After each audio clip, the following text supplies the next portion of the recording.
All right, taking a look at the most missed problem number 8. It says, what is the value of d dx of negative 1 over x squared minus 7 over x at x equals negative 2? All right, first thing we're going to do is we're going to rewrite this in a friendlier form. So I'm going to write that negative x to the negative second minus 7x to the negative 1. All right, and again, I did that just to make life a little bit easier for us so we can apply the power rule much cleaner.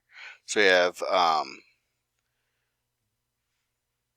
dy dx, all right, the derivative, is going to equal power rule.